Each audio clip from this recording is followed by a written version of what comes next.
plume, une fois que ton bec est trop courbé, tu ne peux plus t'agripper, une fois que tes serres sont trop molles, tu vas te contenter de voler plus bas.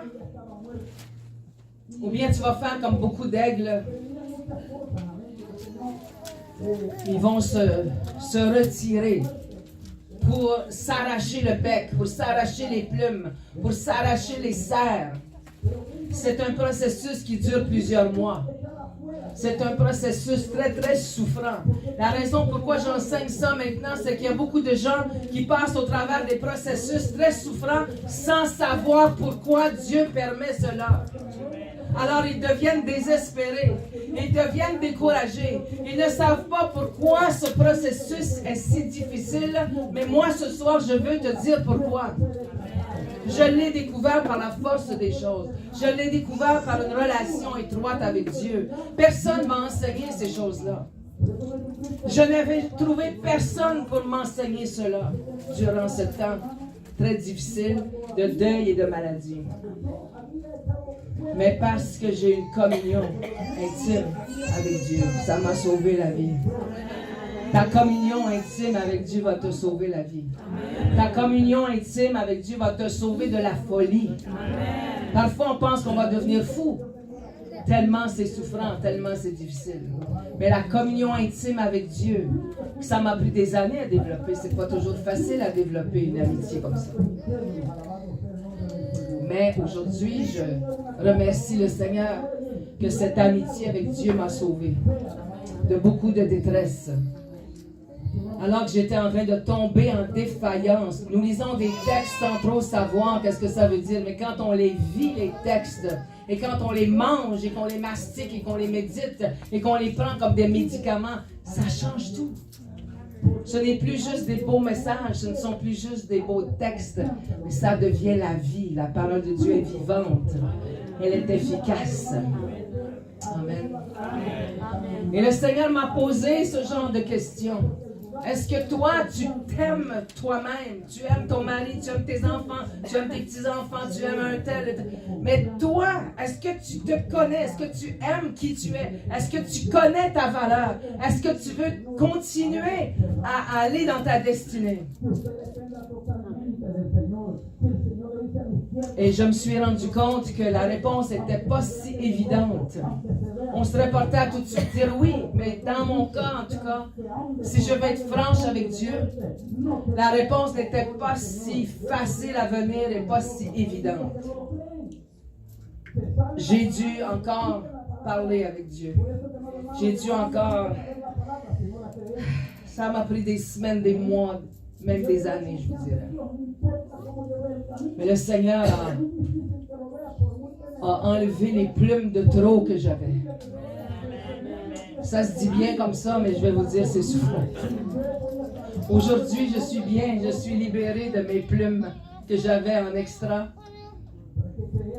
Mais quand on passe au travers ce processus, on ne sait pas à ce moment-là que c'est dans le but d'un renouvellement à long terme. D'un renouvellement profond et durable. On ne le sait pas. C'est ça qui est difficile. On marche par la foi. On n'a pas ce genre de message, on n'a pas ce genre d'enseignement. Mais ce soir, sois béni. Dis à quelqu'un, tu es béni d'entendre ça ce soir. Je ne dis pas ça pour me vanter, je ne suis pas placé pour ça. Mais je dis ça parce que si tu es en train de vivre un genre de dépouillement, tu es en train de vivre un genre de brisement, sache que ce n'est pas parce que Dieu est cruel. Sache que ce n'est pas pour te démolir. Mais sache que c'est pour un renouvellement. Afin que tu montes plus haut. Afin que tu ailles plus loin. Afin que tu finisses ta course avec légèreté, avec la foi, avec l'amour, avec l'audace, avec tout ce que tu as besoin pour marcher dans ta destinée. Amen. Amen. Amen. Amen. Nous sommes devant deux choix. Soit que nous allons vivre ou soit que nous allons mourir. Nous sommes devant deux choix. Soit que nous allons rester en bas ou nous allons monter plus haut. Nous sommes devant deux choix. Soit que nous allons rester dans l'état où nous sommes ou soit que nous allons laisser le Seigneur renouveler nos pensées afin qu'il nous élève plus haut. Nous sommes devant deux choix. Ce soir, vous êtes devant deux choix. Amen. Amen. Si tu voles souvent trop bas, tu vas te frapper sur les rochers. Mais si tu apprends à voler plus haut, au-dessus de la mêlée, au-dessus des rumeurs, au-dessus des candidatons, au-dessus des émotions, au-dessus des problèmes familiaux, au-dessus de ce que les médecins disent, au-dessus des diagnostics, si tu apprends à voler plus haut, il va se passer quelque chose en toi.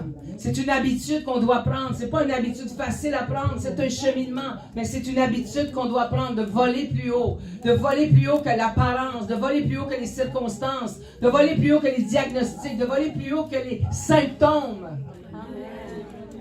Je veux te communiquer cela ce soir.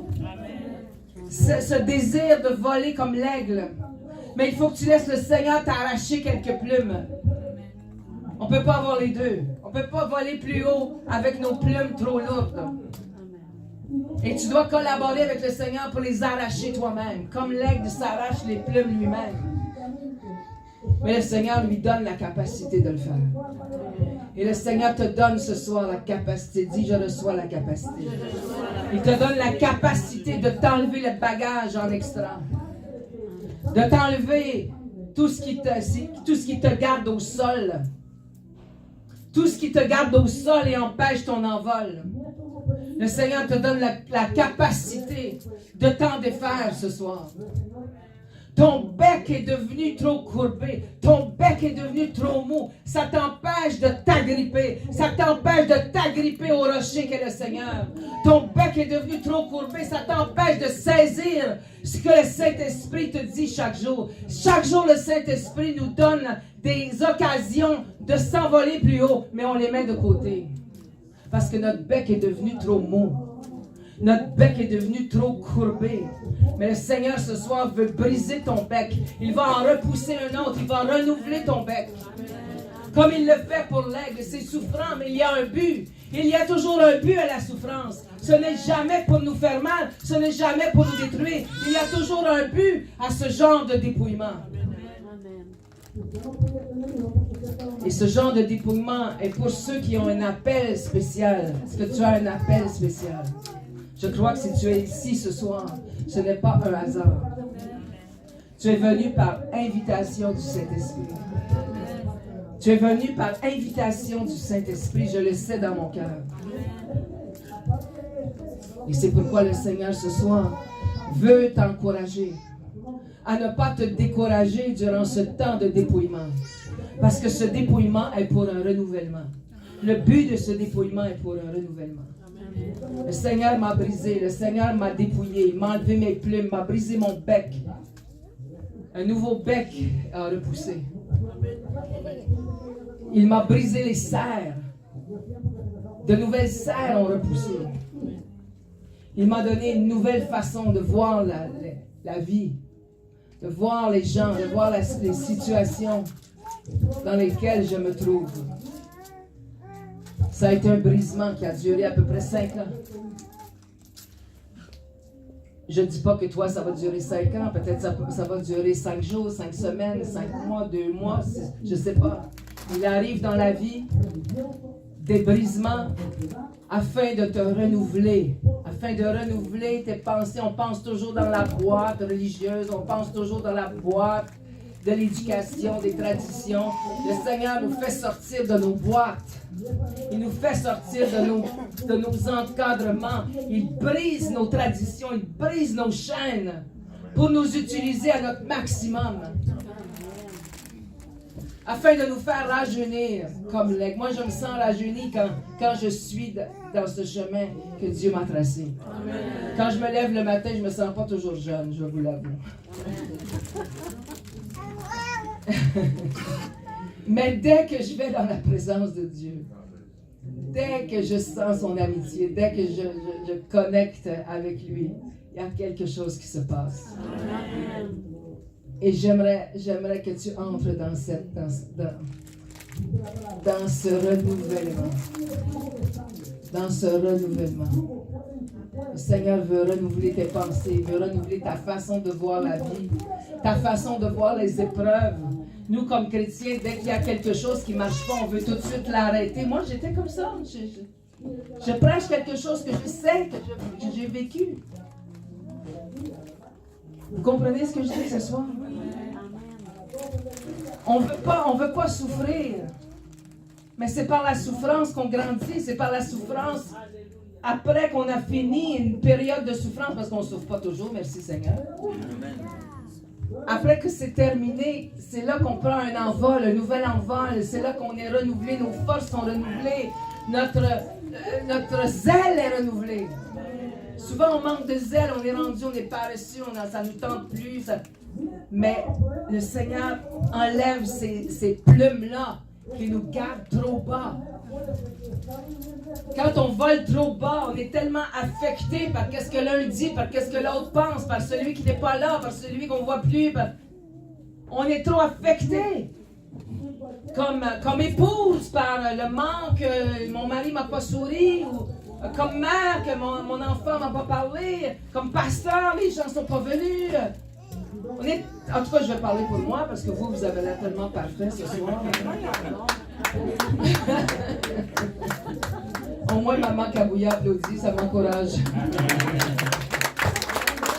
Je pense qu'elle sait ce que je veux dire.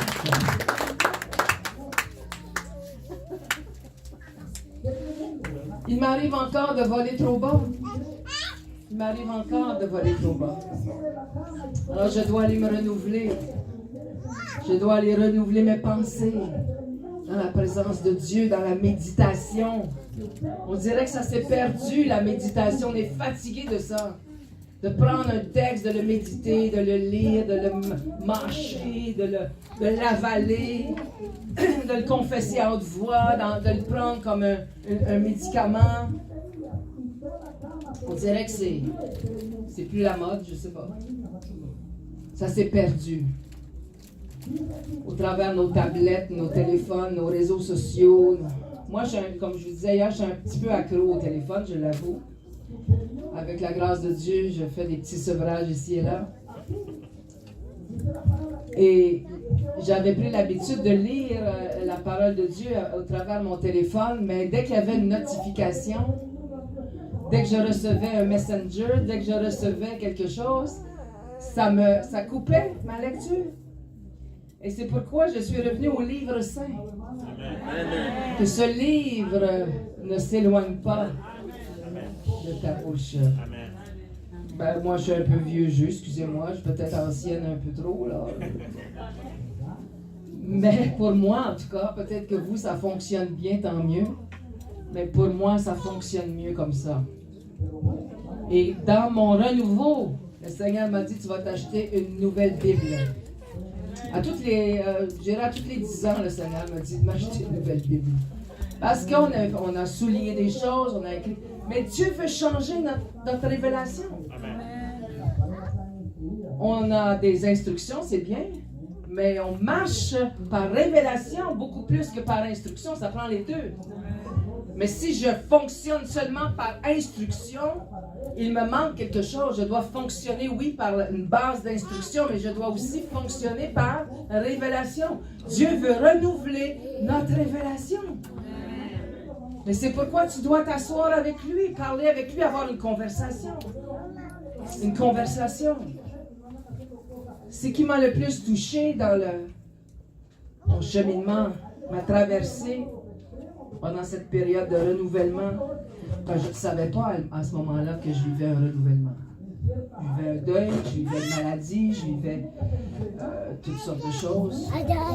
C'est après que j'ai vu que c'était un renouvellement. Et je ne dis pas ça parce que c'est ton titre. C'est vraiment ça qui est arrivé. C'est vraiment ça qui est arrivé. J'ai perdu mon fil. Perdu mon... Qu'est-ce que je voulais dire? Pardon? Amen. Amen. S'asseoir et avoir une conversation avec lui. Mais ça fait rien, je ne sais pas ce que je voulais dire après. C'est pas grave. Amen. J'avoue que j'ai un peu de difficulté avec le à côté. Ouh là là. Amen. Amen. Le psaume 142.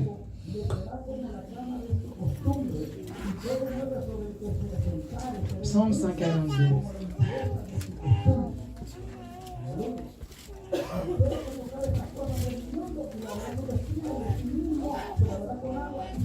Il est dit, de ma voix, je crie à l'Éternel. De ma voix, j'implore l'Éternel. Je répands ma plainte devant lui. Je lui raconte ma détresse. Quand mon esprit est abattu au-dedans de moi. Psaume 142. Et je pourrais vous lire plusieurs psaumes comme ça. Il est arrivé un temps où, durant ce processus, je vais vous avouer franchement que j'avais de la difficulté à lire la Bible. J'avais de la difficulté à louer. Comment tu peux louer un Dieu qui n'arrête pas les épreuves dans ta vie? Comment tu peux louer celui qui est jusqu'à un certain point coupable de ce qui t'arrive? On ne le dit pas comme ça parce qu'on est trop poli. Mais dans notre subconscient, dans notre mémoire inconsciente, dans nos émotions cachées, nous vivons cela, les chrétiens. Alors, ça fait que tu t'éloignes de la louange. Je ne peux pas te louer si je t'en veux. Hein? Il me semble que c'est logique. Si je t'en veux pour quelque chose, je ne vais pas te dire « Ah, t'es donc bien gentil, t'es merveilleux, quel homme extraordinaire tu es. » Mais non, je sens quelque part que tu aurais pu m'aider, tu ne m'as pas aidé, tu aurais pu arrêter l'accident, tu ne l'as pas arrêté, tu aurais pu arrêter le diagnostic, tu ne l'as pas fait, tu aurais pu me guérir, tu ne m'as pas guéri, tu aurais pu me donner le fiancé que je voulais, tu ne l'as pas fait. Et puis, en quelque part, nous en voulons à Dieu. Alors, ou bien on arrête de le louer, ou bien nos louanges ne sont que des louanges des lèvres. Et le cœur n'y est pas. Et le Seigneur, ce soir, veut ton cœur. Il veut que tu lui redonnes ton cœur tel qu'il est, même s'il est troublé, même s'il est noirci, même s'il est impur. Il veut que tu lui donnes ton cœur. Il veut une relation cœur à cœur avec toi. Il ne veut pas du fake. Il ne veut pas du plastique. Il veut de l'authentique. Le Seigneur veut une relation authentique. Peut-être qu'elle va paraître moins cute, mais elle sera authentique. Moi, je ne suis pas toujours cute. Demandez à mon mari, il n'est pas ici ce soir, mais il pourrait vous dire. Je ne suis pas toujours gentil à 100%. Mais une chose qu'il ne pourra jamais me reprocher, je suis jamais fake. Je ne suis jamais hypocrite. Je suis authentique. Et Dieu veut une relation comme ça avec nous, une relation d'authenticité.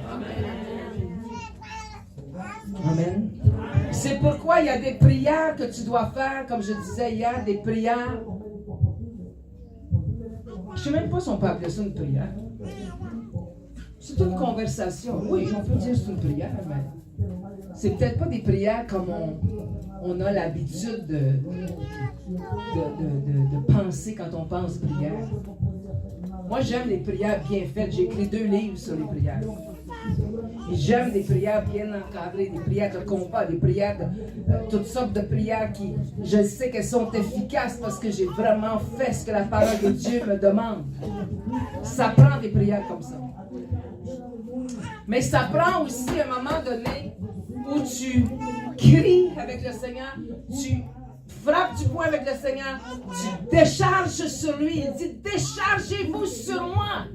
Mais se décharger, c'est quoi? C'est vraiment de s'ouvrir les tripes devant le Seigneur.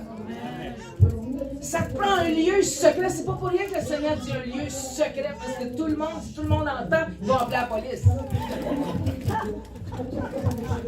Si mes voisins m'entendent, ils vont appeler la police. Il y a des prières que je fais avec mon équipe, il y a des prières que je fais avec mes intercesseurs, il y a des prières que je fais avec mon mari. Mais il y a des jours où j'espère qu'ils ne viendront pas, j'espère que mon mari ne sera pas là. Pourquoi? Parce que j'ai quelque chose à gérer avec Dieu, là. J'ai besoin d'un temps comme ça, d'un lieu secret comme ça, afin de répandre ma plainte devant lui, comme il est dit ici au verset 3. Et dans ce temps de difficulté que tu passes au travers, dis-toi une chose, et je vais terminer avec ça ce soir, on va continuer demain. Dis-toi une chose, c'est que tu es dans un temps de renouvellement. Ça ne paraît pas, tu ne le ressens pas, tu sens que le Seigneur, tu sens que tu es fini, tu sens que tu es à un extrême. Tu sens que ta souffrance est extrême. Mais dis-toi que le Dieu d'extrémité ne se lasse pas de ta plainte, ne se lasse pas que tu répandes ton cœur. Et tu sais quoi? Parfois, il faut faire ça 3, 4, 5 fois par jour. Puis, qu'est-ce qui est dommage? C'est que les gens arrêtent. Sais-tu pourquoi? Mais là, je l'ai fait hier. Mais là, je l'ai fait ce matin. Puis ça, j'ai été bien pendant 1 heure. Mais tu étais bien pendant 1 heure. Refais-le encore. Va encore dans sa présence.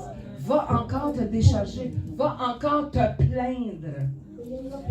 La Bible nous dit de ne pas se plaindre des autres, mais la Bible nous dit de se plaindre devant Dieu. C'est 2 choses différentes. Mais on a appris à ne pas se plaindre même devant Dieu. Non? Alors on refoule. Les chrétiens, on est très spécialistes du refoulement. Et le refoulement fait qu'on laisse l'Église, on laisse tout. Le refoulement fait qu'on tombe en dépression. Le refoulement fait toutes sortes de maladies. Mais le Seigneur nous donne des clés. Il dit, viens répandre ta plainte devant moi. Viens crier devant moi. Viens me raconter ta détresse. Amen. C'est ce que l'aigle fait lorsqu'il s'arrache les plumes. C'est ce que l'aigle fait lorsqu'il casse son bec sur le rocher. C'est ce que l'aigle fait lorsqu'il casse ses serres sur le rocher. Mais la bonne nouvelle, c'est que il y a des nouvelles plumes plus légères qui poussent. La bonne nouvelle, c'est qu'il y a un nouveau bec plus aiguisé qui pousse. Et la bonne nouvelle, c'est qu'il y a des nouvelles serres plus agrippantes qui poussent.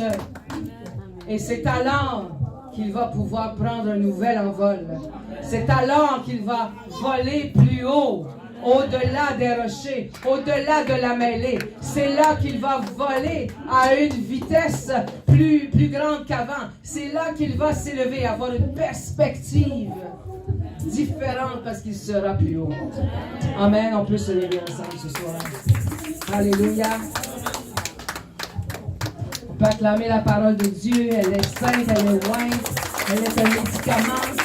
Cette parole nous fait du bien. Cette parole nous donne la vie. Cette parole nous fait revivre. Alléluia. Alléluia. Qui aime la parole de Dieu ce soir? Qui aime ce texte? Ésaïe 40.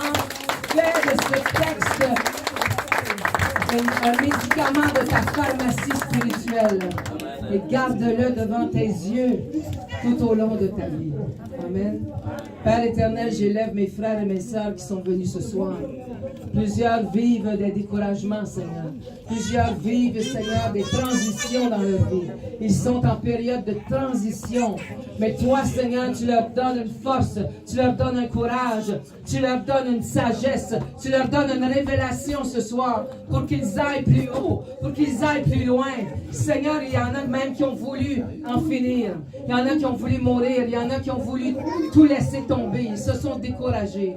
Prends la main de ces personnes ce soir. Rassure mes frères et mes sœurs ce soir, Seigneur, que c'est juste pour un temps. Dis avec moi, c'est juste pour un temps. Dis-le encore, c'est juste pour un temps. Et Seigneur, viens les rassurer qu'après ce temps, ils vont être renouvelés. Ils vont être renouvelés dans leur identité. Ils vont être renouvelés dans leurs pensées. Ils vont être renouvelés dans leur force, dans leur courage. Donne-leur la grâce de savoir ce soir que tu es là. Qu'ils ne regardent pas l'apparence. Qu'ils ne regardent pas aux circonstances. Seigneur, c'est pas facile. C'est beau à dire, mais c'est pas facile à faire. Nous avons besoin de toi pour ça, Seigneur.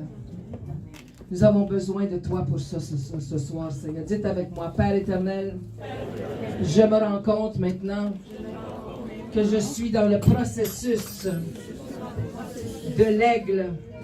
Tu veux que je monte plus haut. Alors que tu me poses la question ce soir, est-ce que tu veux vivre? Alors que tu me poses la question, est-ce que tu as de la valeur? Ma réponse est oui, Seigneur. Oui, je veux vivre pour toi. Oui, je veux aller plus haut, plus loin, Seigneur. Oui, Seigneur, je veux m'élever au-dessus de la mêlée. Oui, Seigneur, je veux m'élever au-dessus des circonstances. Seigneur, j'avoue mon péché. J'étais trop attaché en bas. Je veux monter plus haut, Seigneur. Oui, c'est souffrant lorsque les plumes s'arrachent, Seigneur. Mais ce soir, tu mets du baume. Tu mets ton onguent. Tu mets ton médicament. Oui, Seigneur, c'est souffrant lorsque le bec est frappé sur les rochers. Mais je sais qu'un nouveau bec s'en vient, Seigneur. Je sais que je serai plus aiguisé, Seigneur. Oh, rends-moi aiguisé comme une flèche bien aiguisée, Seigneur.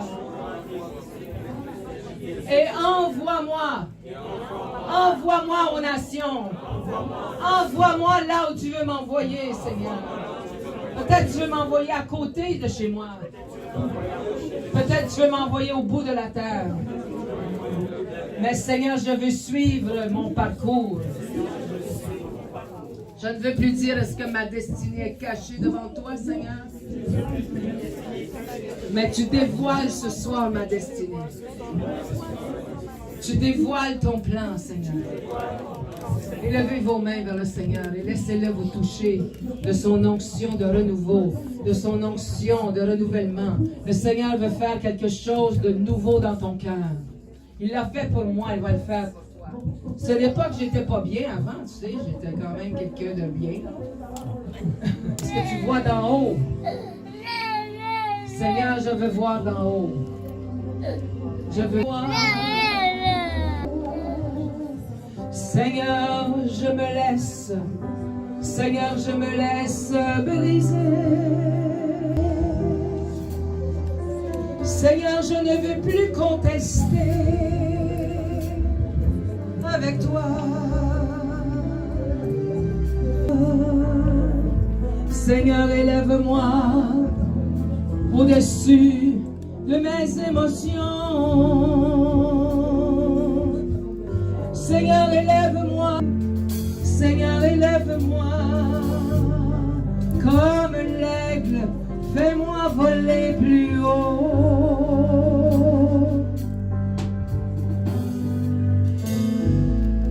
Oh Seigneur, j'étais au sol, mais je veux prendre mon envol. Dis-lui, Seigneur, je ne veux plus rester au sol, je veux prendre mon envol. Oh, émotions, guéris-moi, Jésus, mon ami fidèle, mon seul ami. Je t'aime tant, Seigneur, tu m'aimes beaucoup plus. Aide-moi à me décharger sur toi. Comme l'aigle, renouvelle-moi. Comme l'aigle, laisse-moi monter, monter, monter plus haut, monter. Seigneur, lorsque je monte plus haut, je suis seul. Il me semble que je suis abandonné. Mais le Seigneur dit ceux qui sont comme des aigles volent parfois seuls, acceptent des temps de solitude. Oui, tu seras seul, mais combien béni. Oui, parfois tu seras seul, mais combien comblé, combien rempli. Le Seigneur te veut à lui complètement. Dis Seigneur, je te donne mon cœur complètement. Je veux un cœur à cœur avec toi. Je veux une amitié avec toi. Je veux renouveler ma relation avec toi, Seigneur. Oui, je suis sauvé. Oui, je suis chrétien. Mais je veux renouveler ma foi. Je veux, Seigneur. Je ne savais plus, Seigneur. Mais ce soir, je reçois cette touche. Reçois cette touche, mon frère, ma soeur. Reçois cette touche. Pour un nouveau zèle. Pour déployer tes ailes. Pour monter et voler plus haut. Est-ce qu'on peut acclamer le